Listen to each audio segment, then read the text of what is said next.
سیدنا علی المرتضیٰ رضی اللہ تعالی عنہ کی پیدائش ہوئی تو روایات میں آتا ہے کہ وہ آنکھیں نہیں کھولتے تھے۔ حضور مبارکباد دینے گئے اور اپنے بھائی کو دیکھنے گئے تو ان کی والدہ حضرت فاطمہ بنت اسد رضی اللہ تعالی عنہا نے کہا، بیٹا پیدا تو ہوا ہے لیکن پریشانی یہ ہے کہ آنکھیں نہیں کھولتا۔ تو آقا کریم علیہ السلام نے اپنا لعاب حضرت علی المرتضیٰ کے منہ میں ڈالا تو مولا علی نے آنکھیں کھول لیں۔ گویا سیدنا علی المرتضیٰ رضی اللہ تعالی عنہ نے آنکھیں کھولی تو پہلا جلوہ رخ والضحیٰ کا دیکھا، اس رخ نور کو دیکھا۔ اللہ اکبر، قربان جائیں سیدنا علی المرتضیٰ کی آنکھوں پر، جس کا پہلا نظارہ رخ محبوب تھا، اور پھر بچپنے کی عمر حضور کی قربت میں، حضور کی صحبت میں، حضور کی تربیت میں بسر ہوئی۔ آقا کریم علیہ السلام جب اللہ کے حکم سے اعلان نبوت فرمایا تو سیدنا علی المرتضیٰ رضی اللہ تعالی عنہ نے ایمان لانے والوں میں سر فہرست اپنا نام لکھوایا، اور آقا کریم علیہ السلام کے ساتھ پھر ہر محاذ پہ کھڑے ہوئے نظر آئے۔ سیدنا علی المرتضیٰ فرماتے ہیں کہ رسول رحمت نبی اکرم صلی اللہ علیہ وآلہ وسلم نے ارشاد فرمایا کہ اے علی، تیری مثال حضرت عیسیٰ کی ہے۔ حضرت عیسیٰ کا ماجرا یہ تھا کہ ان سے دو طرح کے لوگوں کا معاملہ ہوا اور دونوں گمراہ ہوئے۔ ایک وہ جنہوں نے حد سے زیادہ ان سے محبت کی اور اس قدر بڑھا چڑھا دیا کہ انہیں اللہ کا بیٹا قرار دے دیا، اور دوسرے یہودی تھے جو اس قدر بغض رکھا سیدنا عیسیٰ علیہ السلام سے کہ ان کے قتل کے درپے ہوئے، ان کی ماں پہ تہمت لگائی۔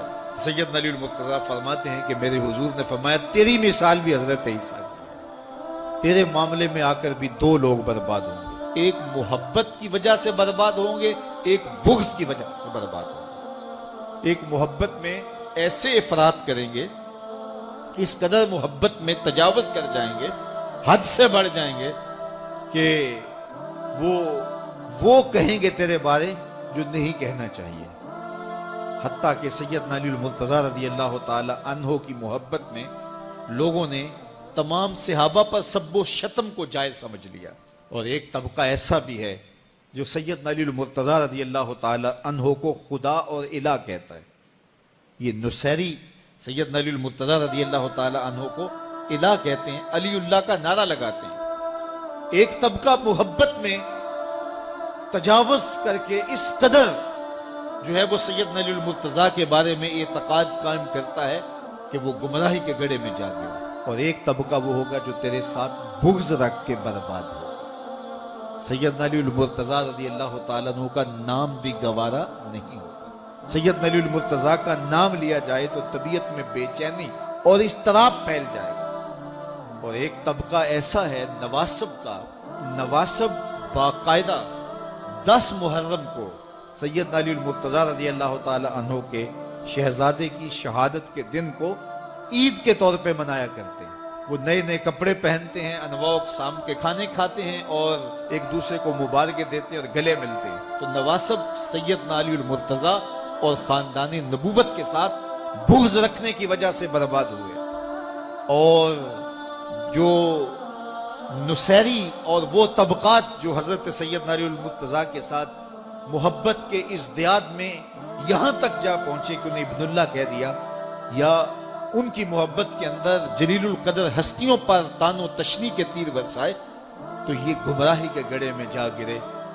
تو میں کہتا ہوں انہیں مبارک ہو جو سیدنا علی المرتضیٰ رضی اللہ تعالیٰ عنہ کے ساتھ وہ پیار کرتے ہیں جو شریعت اسلامیہ، شریعت بیضا کا تقاضا ہے، جس سے رسول اللہ کی آنکھیں بھی ٹھنڈی ہوتی ہیں، اصحاب رسول کی آنکھیں بھی ٹھنڈی ہوتی ہیں، اور اہل بیت رسول کے دلوں کو بھی قرار پاتے ہیں۔ اہل بیت نبی کے گھر والے ہیں، اور صحابہ نبی کے در والے ہیں، ہم کہتے ہیں گھر والوں تمہیں بھی ہمارا سلام اور در والوں تمہیں بھی ہمارا سلام. کتنے لوگ تھے جو ہمارے ساتھ چلتے ہوتے تھے. آپ ذرا اپنے ذہن پہ زور دیں. بچپن کے دوست، کلاس فیلوز، کاروباری ساتھی، گلی محلے کے لوگ، رشتہ دار، اعزاء و اقربا، آباء و اجداد، اور کتنے لوگ آپ کے مخالفین، معاندین، یہ ساری ایک فہرست ذہن میں لائیں تو ایک دم خیال پڑتا ہے فلاں بھی چلا گیا، فلاں بھی چلا گیا. کوئی سال کے بعد اچانک کوئی بات یاد آتی ہے تو یاد آ جاتا ہے، کوئی 6 ماہ کے بعد یاد آتا ہے. کئی ایسے لوگ ہیں کہ سال ہا سال بعد یاد، ہاں وہ بھی ہوتا تھا.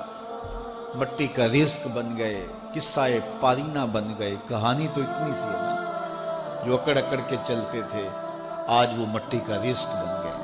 جو اپنے بدن پہ چٹکی مٹی بھی نہیں پڑنے دیتے تھے آج ان کے کفن بھی تار تار ہو گئے. حضرت غوث اعظم فرماتے ہیں قبرستانوں میں جا کے دیکھو کیسے کیسے حسینوں کی مٹی خراب ہو رہی ہے. اللہ اکبر. بدن خاک میں مل گئے، ہڈیاں چور چور ہو گئی، ریزہ ریزہ ہو گئی.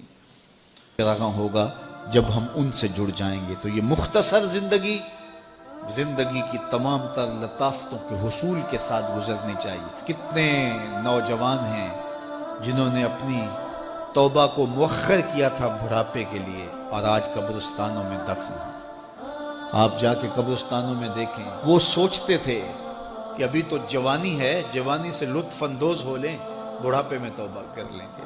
لیکن بڑھاپا نہیں آیا، موت آ گئی. موت تو برحق ہے، یہ تو آ کے رہنی ہے، لیکن بڑھاپا لازمی نہیں ہے کہ ضروری آئے. حضرت امام غزالی نے ایک بڑی خوبصورت بات لکھی. فرماتے ہیں معاشرے میں نظر دوڑا کے دیکھو، زیادہ بچے ہیں، زیادہ جوان ہیں یا زیادہ بوڑھے ہیں؟ تو کہا آپ کو بچے زیادہ ملیں گے. ہر گھر میں دیکھ لیجئے، بچے زیادہ ہوں گے، جوان ان سے کم ہوں گے، بوڑھے ان سے کم ہوں گے. تو اگر بوڑھے تھوڑے ہیں، جوان زیادہ ہیں، تو غزالی فرماتے ہیں پھر بات سیدھی سیدھی ہے، بڑھاپے تک کوئی کوئی پہنچتا ہے، زیادہ جوانی میں چلے جاتے ہیں. اور کہا کہ اگر جوانوں سے بچے بھی زیادہ ہیں تو پھر اس کا مطلب بھی سیدھا سیدھا ہے کہ جوانی تک سارے نہیں پہنچتے، بہت بچپن میں چلے جاتے ہیں. غرہ کس پہ، ناز کس پہ، غرور کس پہ، تکبر کس پہ؟ تو یہ مختصر زندگی جو اللہ کی امانت ہے، اس کو اللہ کے نام پہ گزارو. جو بیت گئی وہ بیت گئی، وہ تو منہا ہو گئی. زندگی نہیں چاہیے، زندگی کی کوتاہیوں سے توبہ کرنی چاہیے. ہم سمجھتے ہیں ہم بڑے ہو رہے ہیں، حقیقت میں ہم چھوٹے ہو رہے ہیں. ہم اپنی زندگی کے اہداف طے کریں، زندگی کے مقاصد طے کریں. ساری زندگی اس کے گرد سفر کرنی چاہیے. کئی لوگ ساری زندگی گزار دیتے ہیں، ان کو ساری زندگی راستے نہیں ملتا کہ جانا کدھر. وہ کیوں؟ وَأَضَلُّ السَّبِيلَ. اللہ فرماتا وہ بھٹکے ہوئے مسافر ہوتے ہیں. اللہ سے راستہ مانگو، آہستہ چلو، لیکن منزل کا تعین کر کے بڑھو. بڑھتے رہو، منزل تمہارا استقبال کرے گی. آج مشکل ہے تو کل آسانیاں ہوں گی. تو یہ زندگی تیزی کے ساتھ کٹ رہی ہے. لمحہ لمحہ میں اور آپ موت کے قریب ہو رہے ہیں. قبل اس سے کہ وہ وقت آئے کوئی حجت باقی نہ رہے، مجھے اور آپ کو اپنی آخرت کی تیاری کی کوشش کرنی